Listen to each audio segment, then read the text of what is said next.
The mystery of the lost continent of Lemuria.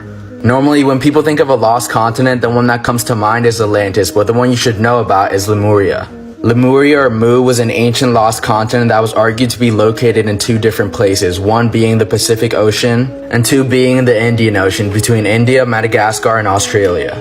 Weirdly, many well-known scientists and ancient cultures all over the world talked about Lemuria. During the mid-1800s, many biologists tried explaining the similarities in the flora and fauna of India and Madagascar by theorizing this lost continent. The first finding was from British zoologist Philip Sclater, who found lemur fossils in Madagascar and India that were completely missing in Africa and the Middle East. So he hypothesized Lemuria as the land route that these lemurs used to travel between these places. But now the mainstream understanding is that they traveled through thousands of miles of sea on rafts of vegetation. Like what?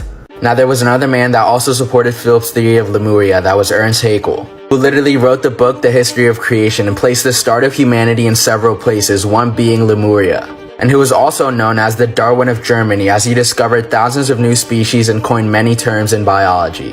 Now in 2013 there was an article by CNN titled Lost Continent Found Under Indian Ocean, which, get this, was even published in National Geographic.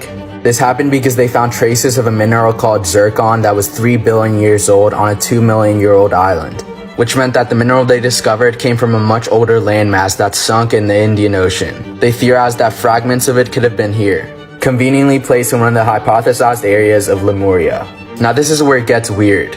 The Tamil people of India believe that the ancestors of humanity came from a lost continent in the Indian Ocean, which they called Kumari Kandam, the cradle of civilization as according to their ancient texts. Now in part 2 I'll show the evidence for Lemuria being in the Pacific Ocean.